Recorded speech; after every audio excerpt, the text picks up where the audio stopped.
I'm thrilled to be starting our first ever Make a Change showcase.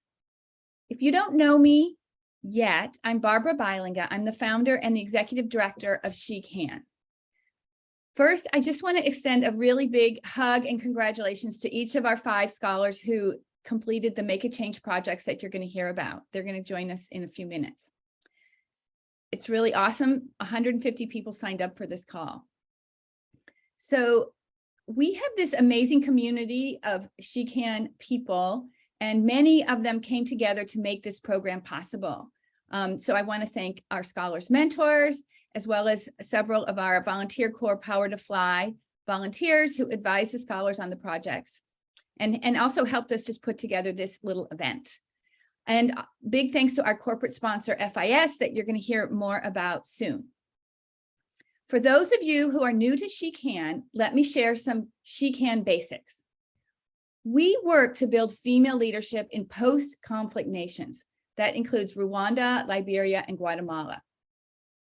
Our scholars are primarily from families that couldn't provide them the opportunities that they would need to reach their full potential. And you're going to hear about some of their backgrounds soon. So what we do is we provide them with a team of mentors who guide them in winning a college scholarship and then helping them get what they need to thrive in college and lead awesome internships and do projects like this. Importantly, She Can and our mentors give them the support they need to go home and be a leader. So essentially, we're helping them move from the bottom of the socioeconomic pyramid or lower socioeconomic levels into decision-making positions where they can lend their female voice and be heard. Let me just explain this project or this program called Make a Change. We launched it earlier this year as a pilot. It was designed to give scholars hands-on real experience developing leadership and entrepreneurial skills so they can make a positive impact at home. And through the program, 5 scholars who you'll meet all had a chance to go home last summer and execute a project of their choice that they designed. FIS Ventures provided all the funds for the project, and a special shout out to all of the FIS team members who are here joining us today. Scholars were also encouraged to get additional fundraising, and so 2 of them received funding from the Davis for Peace Grant, and they'll talk about that. So now I'm going to turn it over to Erica Waugh to share some housekeeping information before we hear from our scholars. Hi, everyone. Thanks, Barb. So great to be here with all of you. It's just wonderful. I'm Erica Waugh. I just joined the She Can staff in June as the community building manager. And I've so loved getting to know our 5 Make a Change scholars over the summer, and I know you will too. For today's webinar, just so everybody knows, we are recording this session. As audience members, you can listen, but you won't be able to talk during the program. So please share your feedback and questions by message using the chat feature on the lower bar. We will try to respond to your questions in the chat. Also, if you can go to the chat right now, we'd love for you to type in your name, where you're from, where you're joining us from today as well. This event is being viewed from all over the world. We'd love to see who's here. If you're having any tech issues and need help, you can send a private chat to me. You will see a link to a 1-page document about Make a Change in the chat room just a little bit later. I'm just trying to get that set up for you. And if the link doesn't work, we will email it to you. We'll also be sharing some other links throughout. So that will be a fun way to track some of the conversations that are happening. Now, I'd like to turn this back over to Barb, who will be co-hosting our program today with a very special guest. Our scholars are going to take turns with the co-hosts, answering questions about their projects. We'll also have a fun little video introduction for each of them, which we filmed over the summer during our Make a Change check-ins. Now, get ready to be inspired. Thanks, Erica. Okay, one more thing before we get going. I get to introduce my co-host, Sarah Geringer, SVP with FIS Impact Ventures, and she's also a She Can mentor to an amazing Liberian scholar. Importantly, she helped us secure $20,000 for this first round of projects, and we're really grateful, Sarah. Thanks, Barb. Hi, everyone. I'm so happy to be here today with all of you and talk with the Make a Change scholars. Before we get going, I have a really good story about how Impact Ventures got to be SheCan's first partner on Make a Change. So when Barb introduced SheCan to the Impact Ventures leadership, Michelle Ohanwadi, who is my amazing scholar, shared with the team how at the age of 17, she brought fresh, safe water to her village in Liberia. And in order to do that, she had to gain the support of the village elders. She had to go door to door to raise funds, source the building material for the water pump, and finally rally her whole community to actually build the village's first water pump.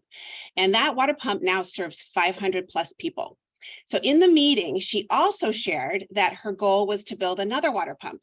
And this inspired the president of FIS Impact Ventures to donate the $20,000 as the seed money for the Make a Change program. So really it was due to Michelle and her leadership, right, Barb? Exactly. And also you for initiating that call where we got to meet your leadership. Thank you, Sarah. Yeah, I've told that story a lot. It was almost like a seminal moment when that call happened.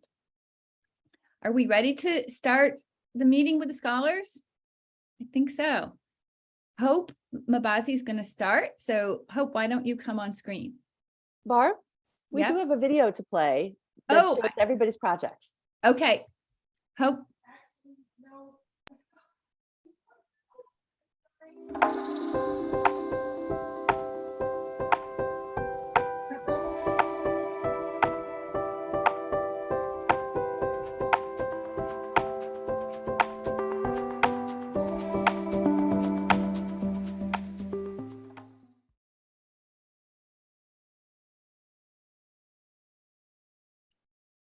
Okay, Hope, will you introduce yourself?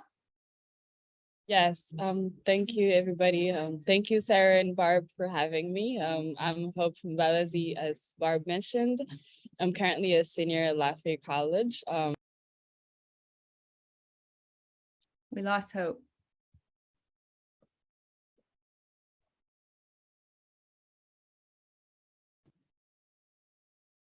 Hope, start again. I think something happened. Oh, yes, I excuse myself for the Wi-Fi problems. But as I was saying, I'm Hope Balazi. I'm not sure if you caught that. I'm a senior at Lafayette College. And yes, I grew up in a family of 10 kids, roughly 1 hour and a half away from Kigali, in Rwanda. So currently I'm a Shikan scholar. I hope that is a little introduction about myself.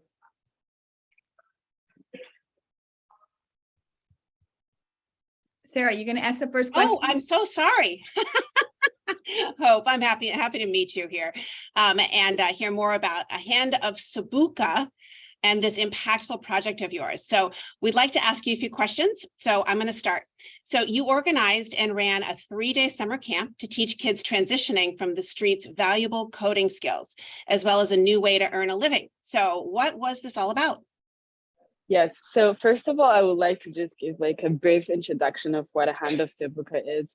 I started A Hand of Simbuka while I was applying to become a Shikan scholar. And through A Hand of Simbuka, that's where I designed a 3-day summer camp because of the Make a Change program. So the camp's main goal was to equip homeless kids with coding skills and cultivation skills, mainly because coding skills is just something that we all need, especially where the world is going now because it's going digital. And mushrooms because Rwanda depends on agriculture heavily. So I wanted to also give them the opportunity to earn some maybe consistent income they could use to sustain themselves, as well as them transitioning from streets. So that is a little bit about the camp, but it was an amazing camp. The volunteers got to learn a lot of things from the kids as well. We danced. It was just a beautiful moment. I'm not sure if they could probably share a video. Somebody could probably help us share the video of how the kids were happy to see us, and the volunteers got to learn from them as well. Great. Let's share the video now. Dine.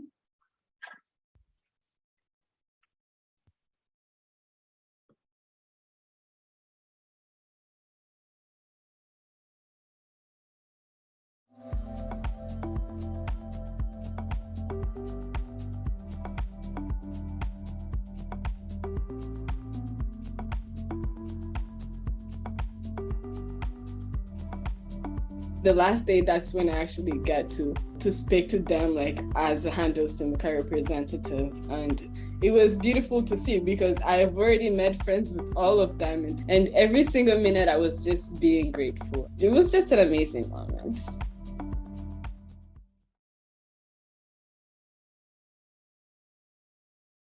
Yes, I hope that provided a little introduction of exactly what the 3-day camp was about. Yes, but if anybody is interested in seeing our videos dancing as well, Dine will drop a link to our Instagram reel. It was such a beautiful moment. Sarah, yes. I hope that sounds like an incredible experience for them. What was it like for you to be there? Well, thank you for that question, because in the moment, as I said, I was just feeling grateful. But one thing that sparked my interest in the moment was I used to go to something on Saturdays when I was young, and I saw two friends also in the camp doing the same thing as we used to do, which was sharing food. So in that moment, that's when I realized, oh my God, I cannot believe I'm back to my community doing exactly what also helps me to elevate. So I wanted to do that in the moment, especially bringing coding skills to them. So it was just beautiful.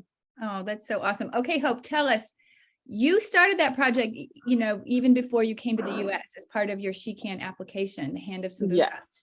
Yes. What are your plans for the future for the project? Is it going to continue to grow? Most definitely, I do plan to grow a Hand of Simca because since 2018, I never intended it would be here in the moment. I never seen this coming, especially that now we've used 5 times bigger than the budgets we used to use before. And this was our 10th event. So, and it has grown tremendously, especially that we've gained more than 100 participants, more than 100 volunteers who are actively wanting these events to keep on happening. So I want this to become an NGO in roughly 2 years. We're during the process of applying for the paperwork. So I do see this being in my life for as long as I can. So yes. Thank you so much for sharing, Hope. So can we invite Thierry to join us? Thanks, Hope. Thanks, Hope. Of course, Barb. Bye, Sarah. Bye-bye.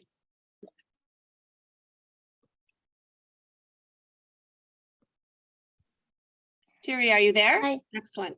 Yes, I'm here. Hello. Hi. Hello, everyone. Thank you so much, everyone, for being here. My name is Thierry, and I am currently a junior at Gettysburg College, double majoring in mathematical economic and international and global studies. I grew up in a small province southern of Cambodia, about 5-hour drive from the capital city of Cambodia. I am the eldest of the 4 siblings, and I am also the first one in the family to go to college. Nice to meet you all. That's fantastic. So, so it sounds like you spent a lot of time in Cambodia, and you really made an impression on the kids in these classes that you organized. So what was involved in delivering this project to 60 kids in a classroom? 60 kids all at once is a lot of kids. So that's impressive. Before you answer, Thierry, let's show the video. Let's just jump ahead of Sarah's question. Here we go.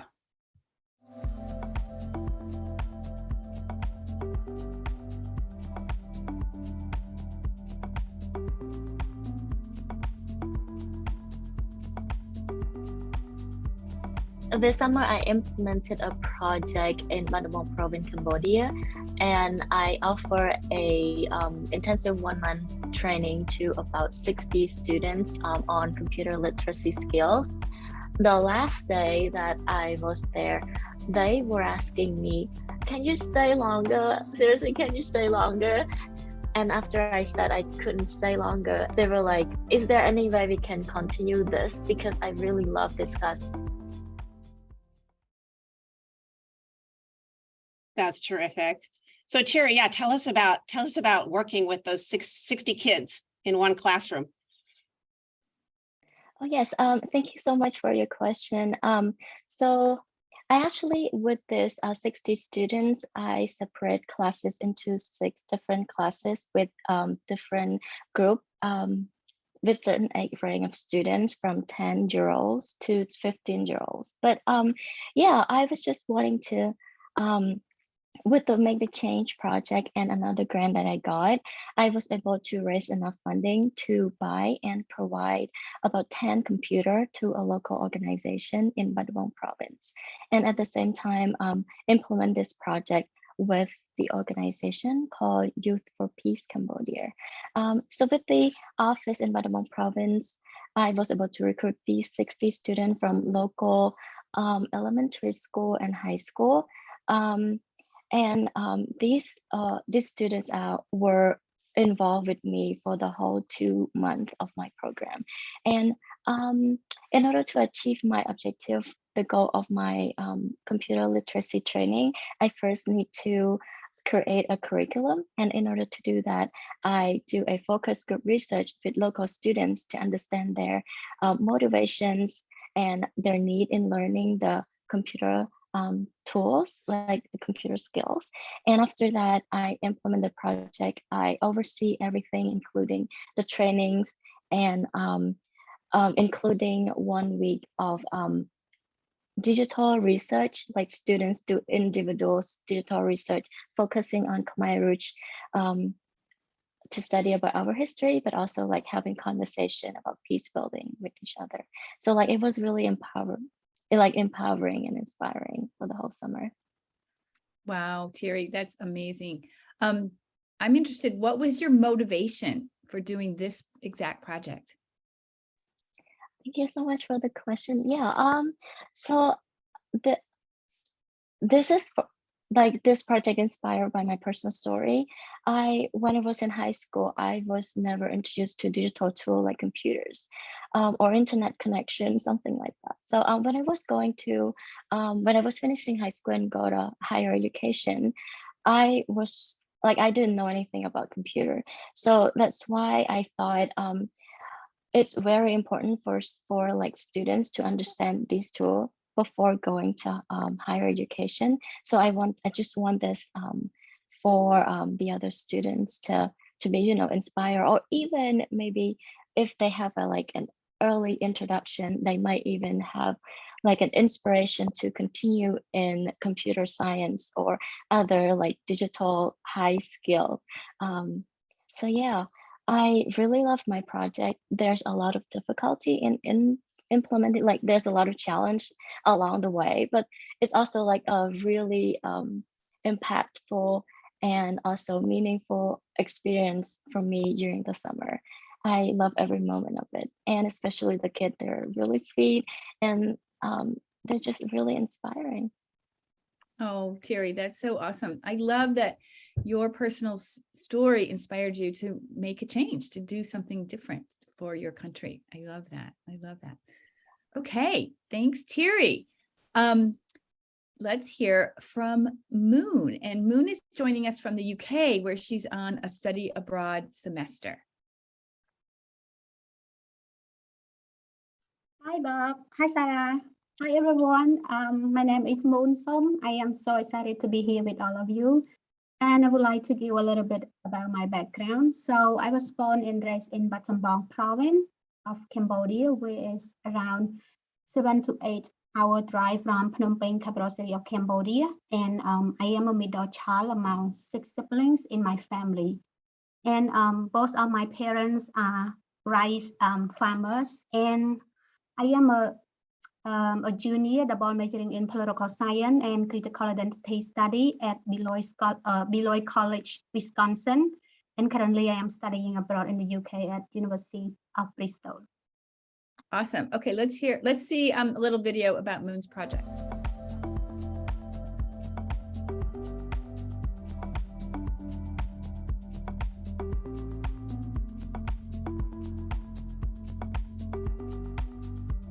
The impact of this project is more than what I expected, because we expected only like 150 students to attend the 3 workshops, but in reality, we get like 194 students to attend the 3 workshops combined, and we have 21 students who sign up for ongoing mentorship.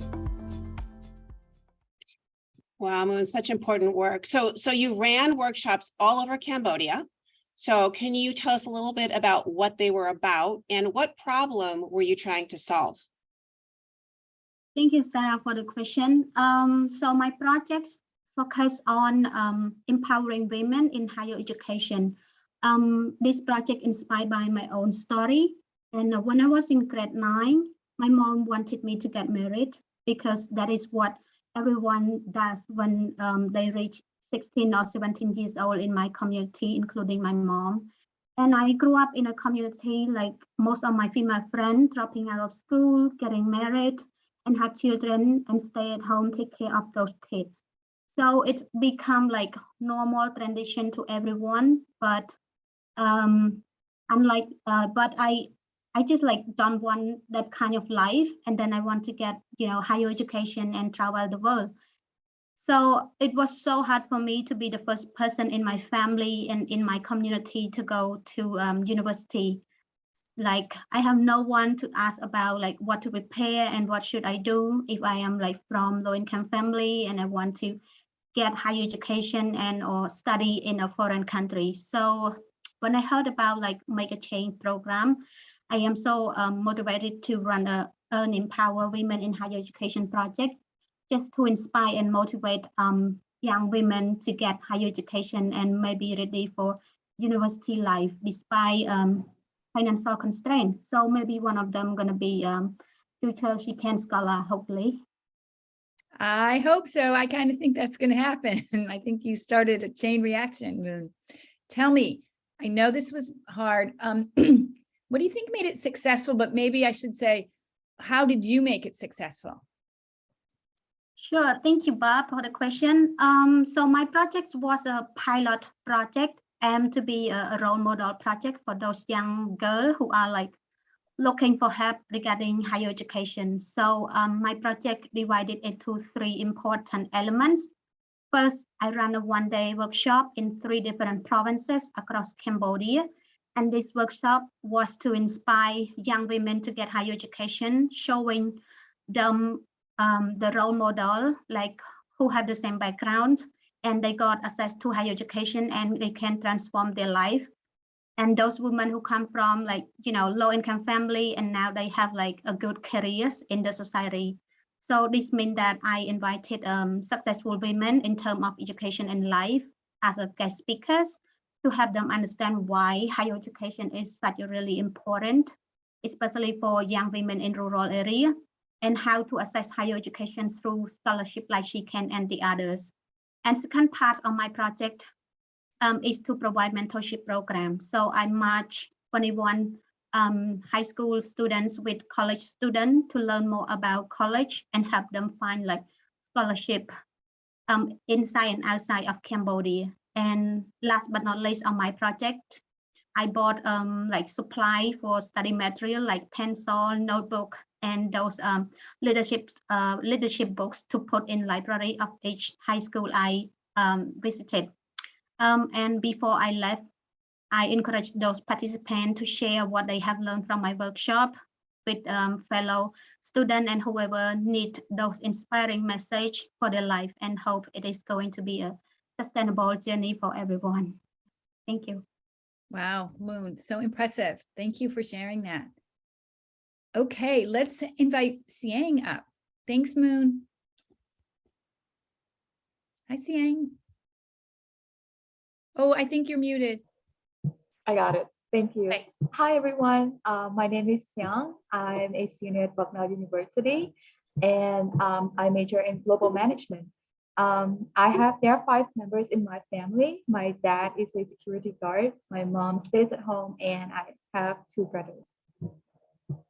Awesome. Let's see a little video about Siang's project.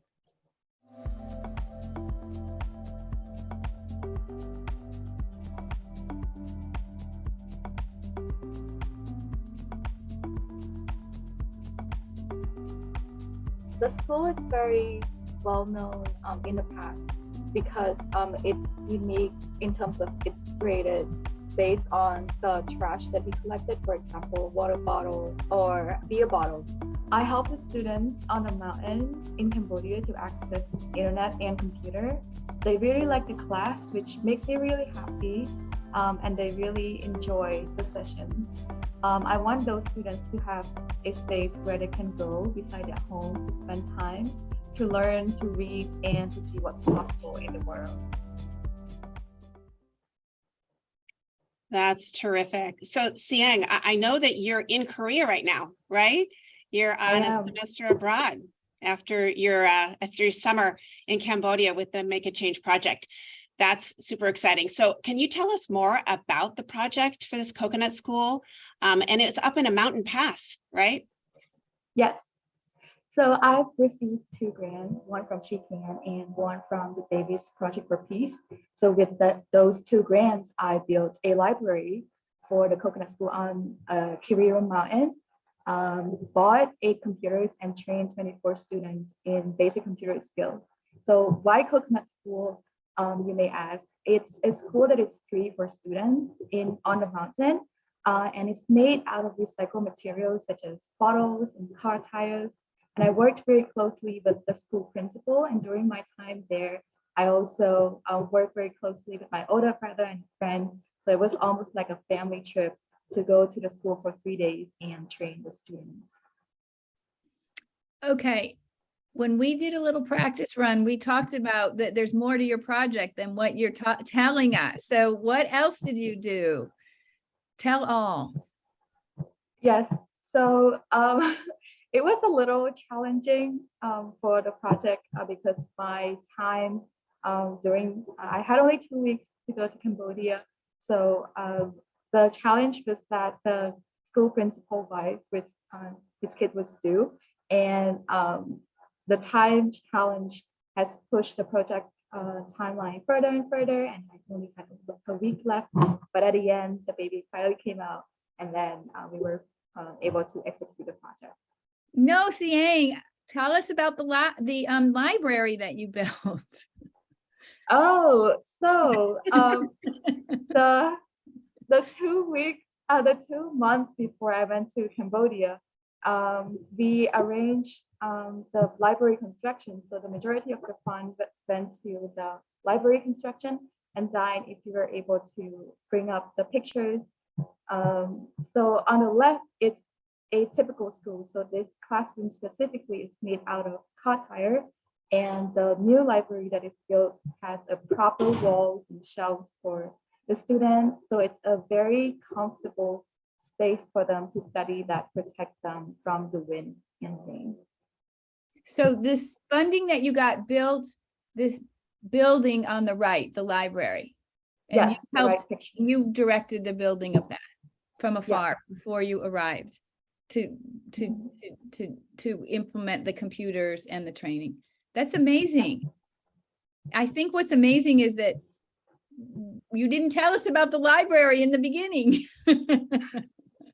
Yes, it's a very cool space, and I was really happy to see the students really enjoy the space, and they come to the library during their school break, class break. So it was really fun to do that.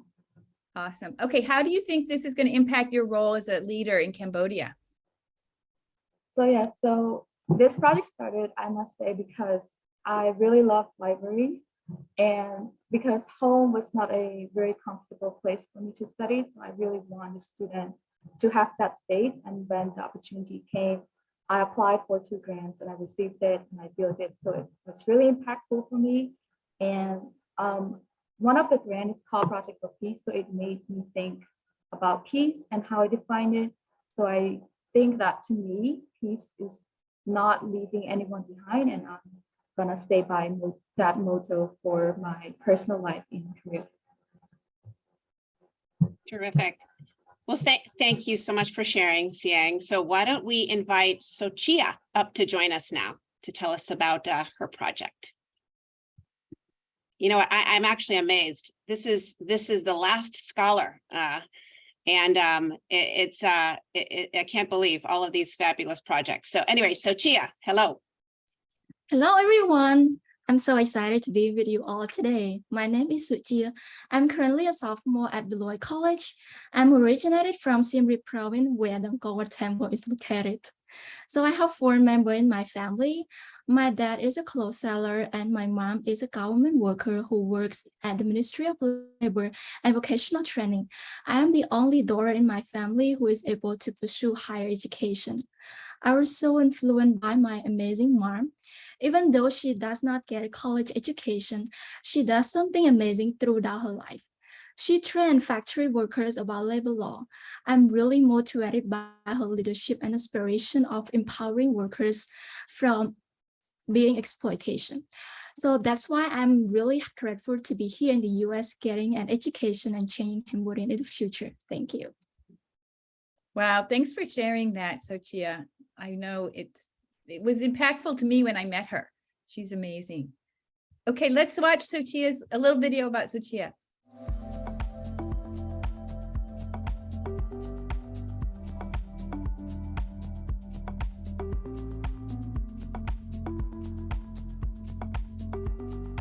Clean water is really important for people, but especially children in my community. My project has made a lot of impact for the community. People, the well that I dig right now provide clean water to 741 students. The chickens that I distributed to 10 women farmers also provide additional income. So Sochia, just like my scholar, Michelle, you see the importance of clean drinking water to the livelihood of women and children where you grew up, right? But you are a US college student now. So I'm curious, how did you figure out how to get clean water to 741 school children in rural Cambodia? So thank you for the question, Sarah. Well, in May, I returned to Cambodia and led a project called Women, Water, and Sustainable Livelihood. My project led to improve access to clean water and increase food security for the women farmers in rural Cambodia. So the reasons that motivated me to build this water pump well was that I myself used to drink waters from unclean sources when I was young. So experiencing this situation, I was passionate to advocate for clean water in my community. So I reached out to a school principal of Salandai Primary School since I was in the US through the network of my friends who is a primary teacher there. And then I used the funding I got from the FIS to hire construction workers to dig a water pump well in school because the school lacked access to clean water, which makes school children rely heavily on the waters from the lake and the nearby neighborhood. So with this new water pump well, the kids are able to wash their hands every day and for their hygiene and for their health.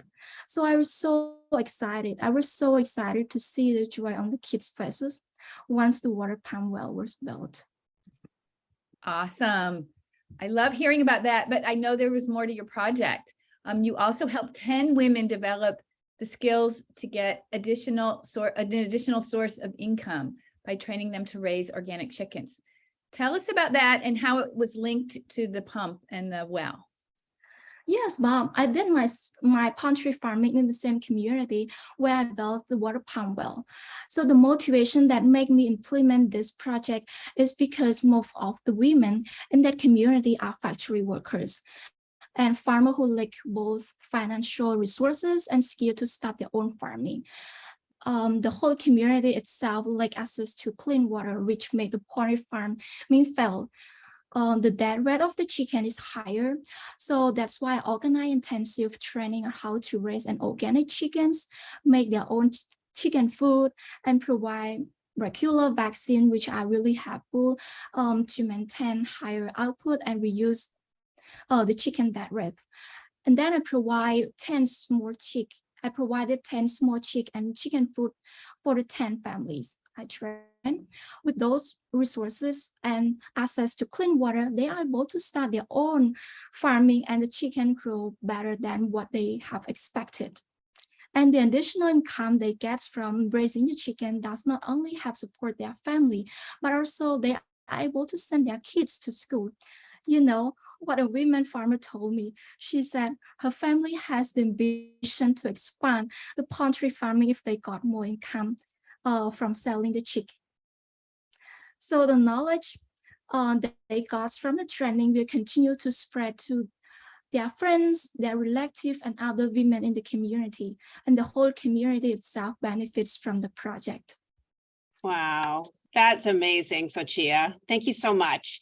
I'm struck. You all have shown us you're already leaders making an impact. So congratulations on all your projects. Will all the scholars join us again on screen, please? I'm going to share them. Fantastic. Okay. Yay, you guys were awesome. So impressive.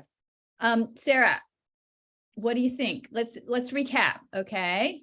Yeah, I mean, amazing. I am struck by the creativity of these young women. I can't believe sort of the diversity of all of these projects. It's phenomenal. And, you know, this Make a Change program is giving these young women a chance to practice what they are going to do when they finish college and the She Can program. They're going to go back to their countries, take on a leadership role in the field that, you know, of their choice, and make a change in their country. So this is terrific. It's great practice.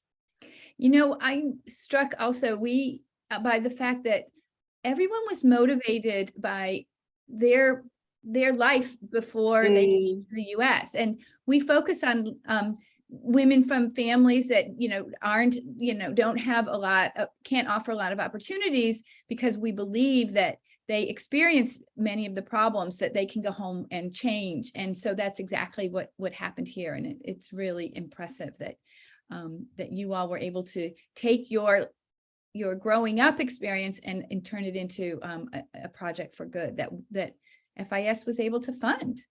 So let's recap. You ready, Sarah? I'm going to talk first. Hope, she helped kids get on a new path with new skills and a new source of income. That's so amazing. And Thierry, you had all these students who just wanted more classes and more classes and more time on computers and more learning experiences. I think you set them off on a path to learning. Yes, and Sochia's water pump has impacted a whole school and a broader community, 741 scholars, plus the women who now have access to clean water for their chickens for extra income. Moon traveled all over Cambodia and had more interest than expected, almost 200 young women who would not have had traditionally, you know, they would not have traditionally sought out higher education. And now they have the resources and the connections to do so. And finally, Siong's library and computer resources are going to impact those kids at the Coconut School for years to come. So I just wanted to say FIS is so proud to have been a part of this. And we can't wait to support more Make a Change projects in the future. And I would like to challenge anyone here on this call to take it to your company. Take She Can to your company. Ask them to join us in supporting more She Can scholars to make a change for next summer. Yep. I mean, $20,000 turned into all of this. I think that this huge impact is amazing. And it got the scholars home, which allowed them to make connections and feel more connected at home. And Sarah, I want to give you a hug for setting this up and making it happen. It was really amazing for being, you know, the inspiration for that. As Sarah said, we're up for more next year. We want to include many more She Can scholars and maybe even make it a mandatory program in the near future. But we need more funders. So please let us know if you have a connection. Just reach out to me. Okay. We have a closing video, but before I close with the video, I have to tell everybody the most important information, which is that our gala is coming up on November 5th. We're back in the War Memorial. It's always the best party in the Bay, with many of our scholars on stage in the Herbst Theater, and a rock and dance party with lots of global dinner tastings and world-class wine that's donated. So if you go to our website under events, you can learn more about that. And with that, I want to do a closing. We're going to show a closing video. Thank you, Siang, Moon, Sochia, Thierry, and Hope. I feel that I'm almost want to cry because students look at me and said they also want to be like me in the futures when they grow up. And then they also want to receive education in the US and coming back and develop Cambodia like me in the futures. One of the kids told me that she wants to continue studying. I just hope that this computer will show her what's possible in the future, what's possible in Phnom Penh, what's possible outside of Cambodia even. So I hope that those information on the internet helps her in a way. It is really important as a woman, but we also can, contribute to development, contribute to any important thing that happening in the world as well. They were looking to come to the class every day, and that was just like fill my heart. It was the most beautiful things. This touched my heart. They were like, oh, we're gonna look into coding more, we're gonna look into computer science more. I'm gonna buy mushrooms now. I will have my little mushroom garden.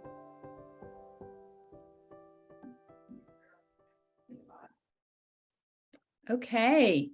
Well, that was the show. I just learned that we had some questions in the chat. If anyone wants to hang in there and Hi,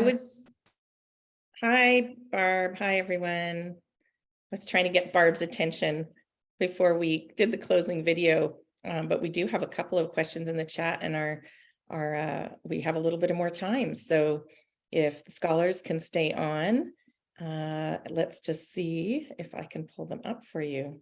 They were scrolling by me quickly. So there's a question for Thierry from Linda. What did you learn at Gettysburg that helped you develop your program? Do you have a moment to share that, Thierry? Are you still here? Yes, there you are. Totally.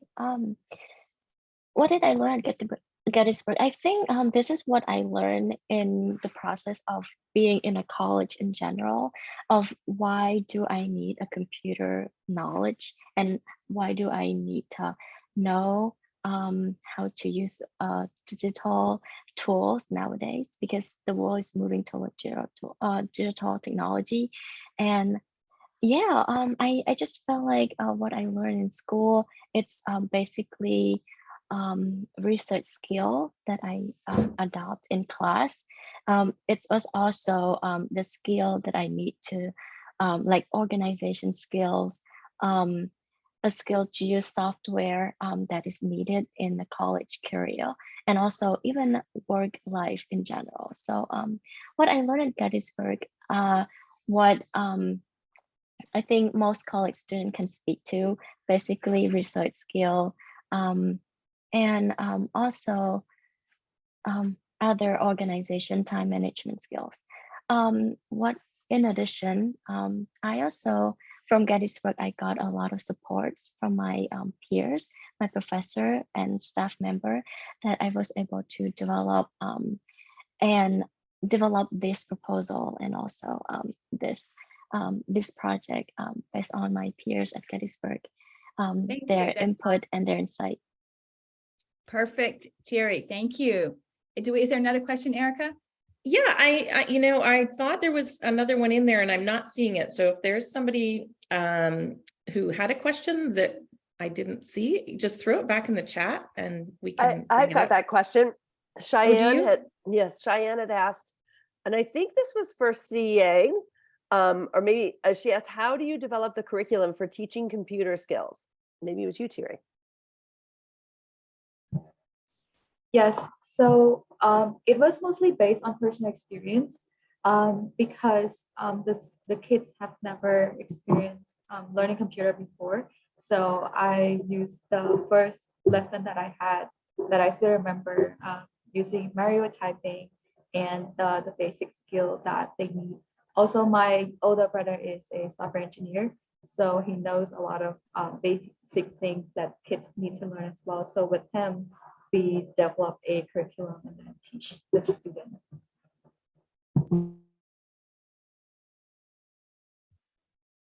Any more questions? Yeah, there's one more from Sandra.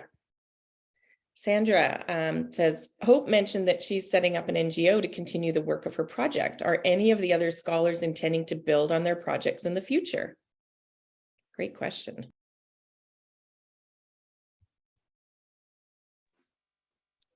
well, I know that many of these projects are going to live on. The two that have built computers are going to, the students are going to continue. Siang, are you going to continue going back to the Coconut School and helping?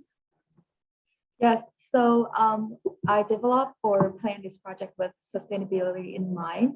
So those computers will be available for the next students who are in the first grade who have not learned the English alphabets yet.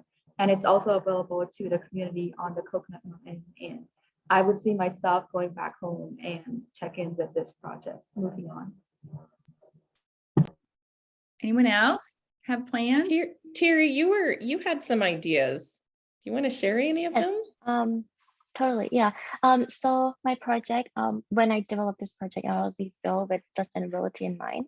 So with the organization that I partner with, they have staff member that's going to continue this program every summer or every month.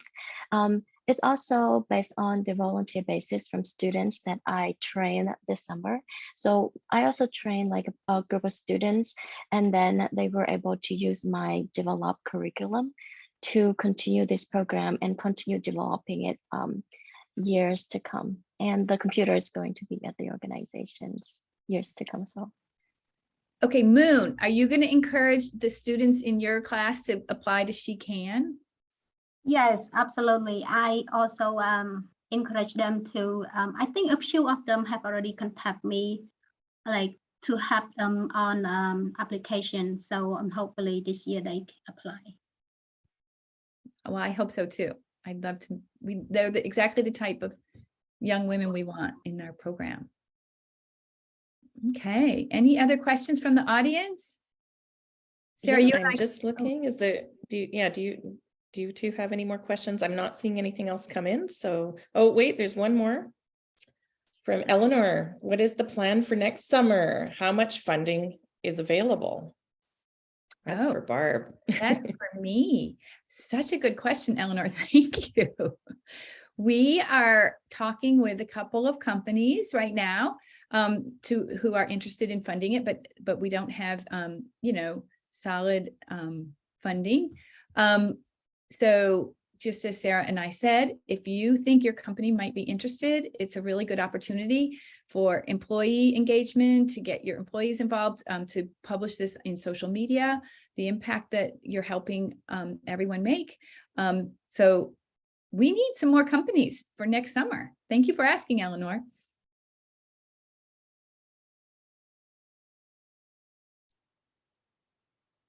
Yeah. Okay, I think that's it. Yep.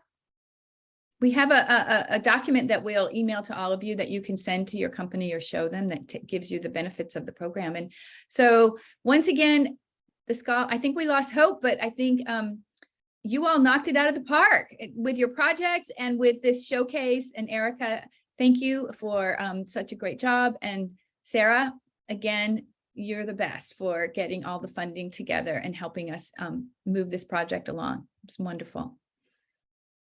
Okay, everybody, have a good day. Bye, everyone. Thank you.